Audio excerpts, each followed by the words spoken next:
संत गुरु घासी बाबा शिरोमणि श्वेतांबर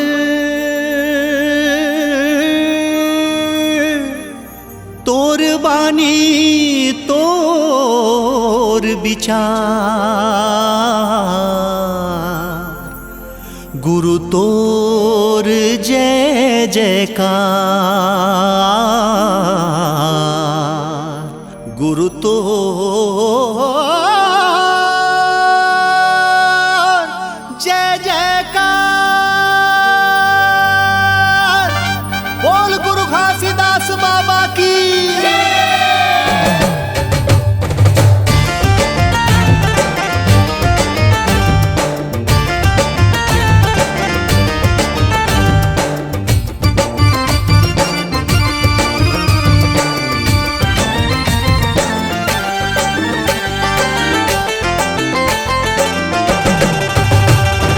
घासीदास बाबा मैं गावा तोर भजन गा हे संत ज्ञानी बाबा मैं परो तोर चरण गा जिन सबके रद्दा रेंगे तोला माने वो अपन गा ते दुनिया ले मिठाई छुआ छूत के भरम गा गुरु मोर देह सत्य ज्ञान जपो सतनाम जय सतनाम जपो जपो सतनाम मन के एक समान गुरु बाबा के संदेश महान बाबा देह सत्य ज्ञान सादा के झंडा तोर सादा दे दिखा गुरु बाबा तोर महिमा महान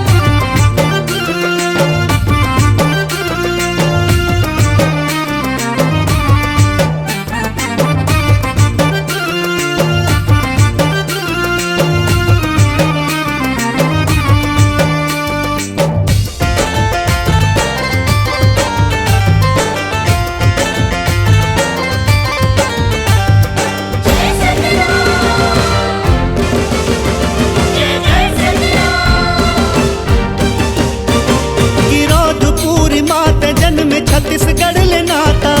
महंगूदास पिता तोरे अमरौतिन माता गिरौदपुरी माता जन्म छत्तीसगढ़ ले नाता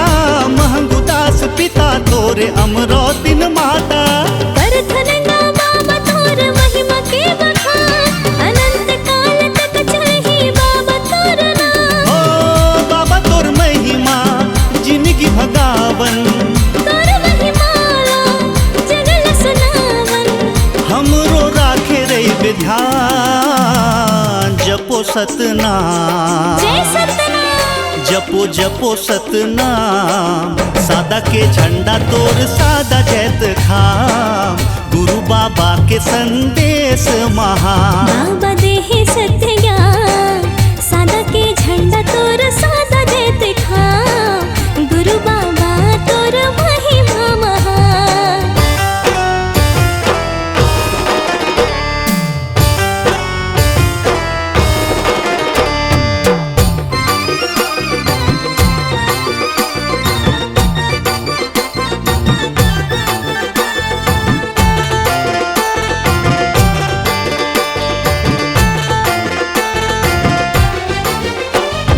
संत ज्ञानी सुंदर बानी सतनाम के दाता सत के ज्योत ला जलाए तय गुरु घासी बाबा संत ज्ञानी सुंदर बानी सतनाम के दाता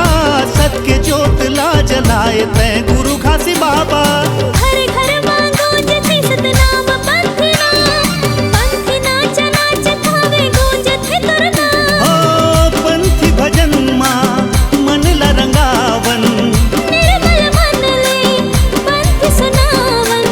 करो तोर महिमा के बखान जपो सतनाम जय सतनाम जपो जपो सतनाम मन के एक समान गुरु बाबा के संदेश महान जपो जपो सतनाम सादा के झंडा तोर सादा जय दिखा गुरु बाबा तोर महिमा महान जपो जपो सतनाम, सादा के झंडा तोर सादा जैत खाम, गुरु बाबा के संदेश महान। जपो जपो सतनाम,